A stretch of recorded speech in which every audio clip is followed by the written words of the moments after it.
So this week we should be going back to Wednesday updates. However, there's been no announcements for what could be in this update, and the only guess we can have is like some minor bug fixes or some minor reworks. But there have been some suggestions in balancing feedback, and now, yes, balancing feedback should be noted that not everything here is subject nor obligated to make it into the game.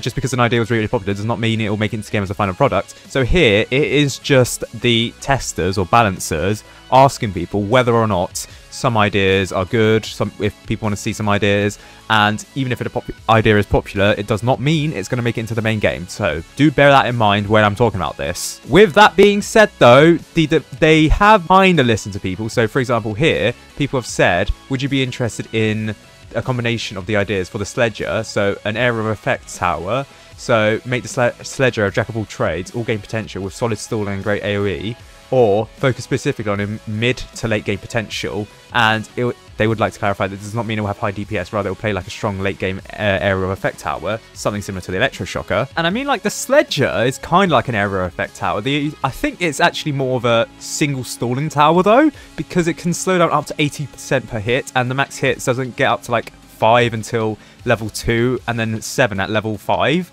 and it works really well against enemies that don't have the freeze immunity.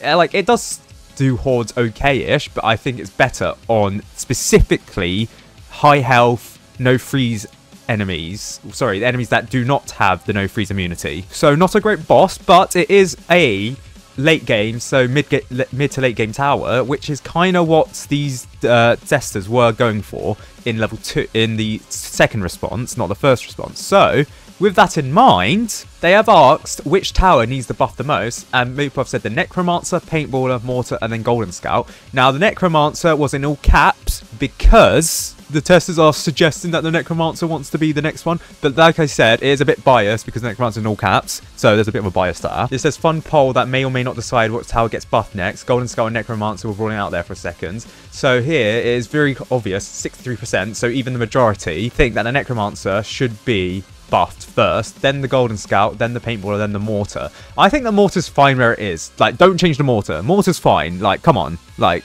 I don't know why people want the Mortar to be changed. The Mortar is fine as it is. I think it's more the Rocketeer that needs a change rather than the Mortar. Also, back in December, they made a question about how often you guys get a bug where enemies visually stop moving during your match. They are still progressing along the track, but visually they're not moving. A lot of people are, for some reason, seeing this. I think this is a performance issue with Tower Defense Simulator. There is a performance issue with Tower Defense Simulator. I kind of am noticing it where the game is slowing down a lot, and like loading into the lobby is taking a while, even though I have like 10 gigabit Ethernet. So what's going on here? Also, one of the testers, Shiny, said, would it be funny if we nerfed the Snowballer? And everyone says, yes, it would be very funny. Now, I doubt the Snowballer will be nerfed. In fact, I don't think it'll be buffed either. I think it'll just stay where it is because it's like a niche novelty tower. It's not a tower that people are meant to take seriously. Much like the Halopunk, but the Halopunk actually has a purpose. The Snowballer doesn't. I think the Snowballer is a bit like the Paintballer back in the day. It was like a novelty tower, like kind of like a joke tower that people used every now and again, but a tower that was not going to get changed in like the short term. So the Snowballer, I don't expect any changes to happen to the Snowballer, if you ask me. If you ask the tester, they might say otherwise, but yeah. Then on the 2nd of January, they asked, which of these towers you often see yourself using for late game? Multiple answers are allowed. So people have said the Ranger, the Pursuit, the Engineer, the Accelerator, or the Turret. These were the options that people chose from. Most people use the Pursuit, then the Ranger, then the Engineer. So these are like dueling it out for like the most used towers. I mean, like, in anecdotally, yes, most people use the Pursuit, Ranger, and Engineer as towers for late game. Very few people, like nearly half, in fact over half, said the Accelerator, and I have noticed that there is some backlash against the Accelerator being not that good. Now, I think this is mainly because its DPS 283 doesn't compare that well to something like the Pursuit or nor the Engineer. Like the Pursuit, yes, its cost efficiency is much higher than the Accelerator, but at this point people have like infinite cash at like late game, so 295 DPS, nearly 300 compared to the Accelerator's 300, and bearing in mind the Pursuit can be moved, it can't be stunned, while the Accelerator can be stunned. Now, an argument for something like the Engineer is the fact that the Engineer, yes, it has 402 DPS, but it cannot be boosted by the Commander nor the DJ boost because most of it is with this units, and the units can't be buffed. But for the Accelerator, they can be buffed by the DJ boost, the Engineer, sorry, not the Engineer, the Commander, and the Firework Technician. Well, actually, no, the Accelerator can't be buffed by the Firework Technician, yeah. Well, in terms of its damage, the Firework buff, the Engineer can be, but only its tower. But the Accelerator is seen as a tower that's not doing that well. Again, mainly because it can be stunned. The Engineer can also be stunned, but then the Sentries have like one-hit immunity, while the Accelerator can be stunned and it takes a while for it to charge up. Like, maybe 350 DPS for the Accelerator might be better. I mean, it's not the same as like the Engineer at 402. But if you account for the fact that it can be stunned and account for the fact that it can be boosted, then it'll be about on par with the Engineer, and also it has 2 more towers than the Engineer. Again though, it can be stunned, and yeah, I don't know. Will the people care too much? I don't know. But yeah, people desperately want to change to the Accelerator for its DPS to be buffed. And then the turret. Now, the turret is technically a late game tower. It only has a limit of 3, so that is an indication of late game-ness. And also, it does have a DPS of about 400. But the main issue that people find is it has a placement limit of 3. Now, I mean, it's a level 50 tower, and it's a level 50 tower I didn't buy for. So, I mean, yeah, it's the same level as like the Accelerator that you have to unlock it at, but you don't need to buy this turret.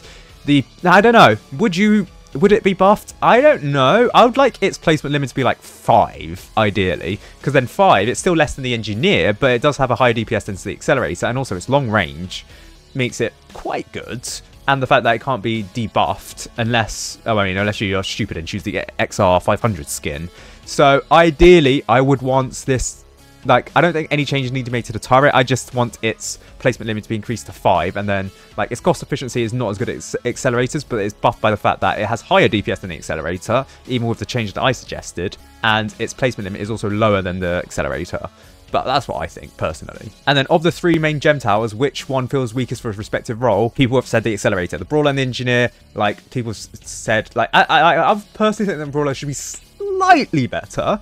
But the Brawler is fine, and the Engineer is fine. And yeah, 81% say the Accelerator. Yeah, it's the Accelerator. And then recently, the testers have said, if a Necromancer buff were to occur, which guys would you prefer? No RNG, or keep the RNG, but improve the units to compensate. This is the RNG for the units spawning in. So, for example, the Executioner Skeleton, at max level, this is the best skeleton by far, but it's not guaranteed to appear all of the time, even with the max amount of grade and everything. So what people have said is they would prefer no RNG over better units. And then Shiny said, do I kill Nim before he just remakes my Necromancer rework? So wait. Alright, so back in the day, Shiny made a Necromancer rework thing for the major changes. He listed out the major changes. Spawns are no longer randomized, and it's to determine which zombies is spawned, depending on what grade they're in. Changed from level to level. Okay, so that's the removal of the RNG. The level 0 to 3 projectile bounces to nearby enemies instead of hitting one, instead of travelling in a straight line. So that'll be similar to like the Executioner, except the Executioner can hit multiple enemies after its max hits. The projectile travels twice as fast and pierces lead. Necromancer takes half as time to spawn graves than before. Skeletons do not die upon spawning a new batch. Cheaper across the board, in turn for less damage at earlier levels. So this is the Necromancer buff that he was talking about before. So yeah, I don't know if the developers would do that, because I mean that was about a year ago. That was in May. So nothing, like I said, nothing here is confirmed. But it looks like it on the cards, a Necromancer buff is coming soon. But again, we don't know when, and it could be in 10 years' time. So yeah, take this with a pinch of salt.